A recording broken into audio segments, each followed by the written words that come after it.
Trump ਹੁਣਾਂ ਨੇ ਜਿੱਦਾਂ ਆਪਾਂ ਸਵੇਰੇ ਖਬਰ ਕਰ ਰਹੇ ਸੀਗੇ ਵੀ 25% ਟੈਰਿਫ ਲਾ ਸਕਦੇ ਆ ਸਟੀਲ ਤੇ ਐਲੂਮੀਨੀਅਮ ਦੇ ਉੱਤੇ, ਤੇ ਅੱਜ ਪ੍ਰੈਜ਼ੀਡੈਂਟ ਡੋਨਲਡ ਟਰੰਪ ਆ ਉਹਨਾਂ ਨੇ ਇਹ ਆਰਡਰ ਕਰ ਦਿੱਤੇ ਆ। ਕਿਸੇ ਵੀ ਤਰ੍ਹਾਂ ਦੀ ਸਟੀਲ ਤੇ ਐਲੂਮੀਨੀਅਮ ਜਿਹੜੀ ਇੰਪੋਰਟ ਕੀਤੀ ਜਾਂਦੀ ਆ ਯੂਐਸ ਦੇ ਵਿੱਚ, ਉਸ ਉੱਤੇ 25% ਇੰਪੋਰਟ ਟੈਕਸ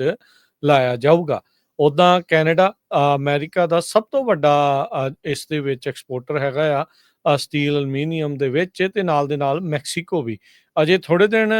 ਪਹਿਲਾਂ ਹੀ ਇਹਨਾਂ ਦੋਨਾਂ ਨੇ ਆਪਸ ਦੇ ਵਿੱਚ ਇਹ ਜਿਹੜੀ ਚੀਜ਼ ਕੀਤੀ ਸੀ ਵੀ 30-30 ਦਿਨ ਦੀ ਇਹਨਾਂ ਨੂੰ ਛੋਟ ਮਿਲੀ ਸੀ ਦੋਨਾਂ ਮੁਲਕਾਂ ਨੂੰ ਟੈਰਿਫਸ ਤੋਂ ਬਚਣ ਦੇ ਲਈ, ਪਰ ਇਨਡਾਇਰੈਕਟਲੀ ਇਹ ਦੋਨੋਂ ਮੁਲਕ ਇਸ ਟੈਰਿਫ ਦੇ ਨਾਲ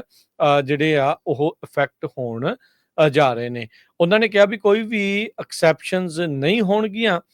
ਜਿਹੜੀ 4 ਮਾਰਚ ਤੋਂ ਇਹ ਜਿਹੜੇ ਟੈਰਿਫ ਆ ਉਹ ਲੱਗਣ ਜਾ ਰਹੇ ਹੈਗੇ ਆ। ਟਰੰਪ ਉਹਨੇ ਕਿਹਾ ਵੀ ਇਹ ਬਹੁਤ ਵੱਡੀ ਡੀਲ ਆ, this is a big deal, the beginning of making America rich again, we America ਨੂੰ ਅਸੀਂ ਮੁੜ ਤੋਂ ਦੁਬਾਰਾ ਜਿਹੜਾ ਇੱਕ ਅਮੀਰ ਮੁਲਕ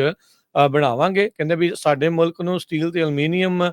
ਜਿਹੜਾ ਅਮਰੀਕਾ 'ਚ ਬਣਿਆ ਆ ਉਸ ਦੀ ਲੋੜ ਹੈਗੀ ਆ, ਨਾ ਕਿ ਜਿਹੜਾ ਬਾਹਰਲੇ ਮੁਲਕਾਂ 'ਚ ਬਣ ਕੇ ਇੱਥੇ ਆਉਂਦਾ ਹੈਗਾ ਆ। ਯੂਐਸ ਦੇ ਵਿੱਚ 50% ਐਲੂਮੀਨੀਅਮ ਕੈਨੇਡਾ ਤੋਂ ਬਣ ਕੇ ਪਹੁੰਚ ਰਿਹਾ ਸੀ ਪਿਛਲੇ ਸਾਲ ਦੇ ਵਿੱਚ, ਤੇ ਟੈਰਿਫ ਫੋਰਸ ਦੇ ਵਿੱਚ ਆਉਣ ਦੇ ਨਾਲ ਹੁਣ ਕਹਿੰਦੇ ਵੀ ਕੈਨੇਡਾ ਦੇ ਉੱਤੇ ਇਸ ਦਾ ਬਹੁਤ ਵੱਡਾ ਇੰਪੈਕਟ ਹੋਊਗਾ। ਇੱਕ ਲੌਬਿੰਗ ਗਰੁੱਪ ਕੈਨੇਡਾ ਦੇ ਜਿਹੜੇ ਸਟੀਲ ਮੇਕਰਸ ਦੇ ਵੱਲੋਂ ਆ,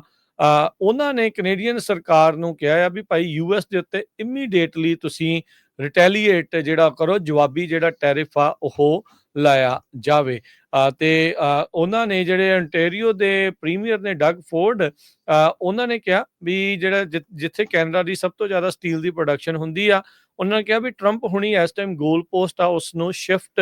ਕਰ ਰਹੇ ਆ, ਇਕਨੋਮੀ ਨੂੰ ਇਸ ਟਾਈਮ ਖਤਰੇ ਦੇ ਵਿੱਚ ਉਹਨਾਂ ਨੇ ਪਾ ਦਿੱਤਾ ਆ, ਤੇ ਕੌਨਸਟੈਂਟਲੀ ਕੇਓਸ ਜਿਹੜੀ ਆ ਇੱਕ ਤੜਥੱਲੀ ਆ ਜਿਹੜੀ ਉਹ ਮਚੀ ਪਈ ਹੈਗੀ ਆ। ਸੋ ਕਹਿੰਦੇ ਵੀ ਇੱਕ ਸਟਰੋਂਗ ਪਾਰਟਨਰਸ਼ਿਪ ਦੋਨਾਂ ਮੁਲਕਾਂ ਦੇ ਵਿੱਚ, ਉਸ ਨੂੰ ਵੀ ਇਸ ਨਾਲ ਖਤਰਾ ਜਿਹੜਾ ਉਹ ਬਣਿਆ ਹੈਗਾ ਆ। 2018 ਦੇ ਵਿੱਚ ਪਹਿਲੀ ਟਰਮ 'ਚ 25% ਸਟੀਲ ਤੇ 15% ਐਲੂਮੀਨੀਅਮ ਦੇ ਉੱਤੇ ਟਰੰਪ ਹੋਣਾ ਨੇ ਟੈਰਿਫ ਦਾ ਐਲਾਨ ਕੀਤਾ ਸੀ, ਜਿਹੜਾ ਕਿ ਇਵੈਂਚੁਅਲੀ ਆਸਟ੍ਰੇਲੀਆ, ਕੈਨੇਡਾ, ਮੈਕਸੀਕੋ ਵਰਗੇ ਮੁਲਕਾਂ ਨੇ ਆਪਸ ਦੇ ਵਿੱਚ ਸਮਝੌਤਾ ਕਰਕੇ ਉਸ ਤੋਂ ਜਿਹੜਾ ਉਹਨਾਂ ਨੇ ਬਚਾਅ ਕਰ ਲਿਆ ਸੀ। ਉਹ ਕਹਿ ਰਹੇ ਆ ਵੀ ਇਹ ਰੀਪਲੇ ਆਫ 2018 ਇਸ ਟਾਈਮ ਨਜ਼ਰ ਆ ਰਿਹਾ ਹੈ।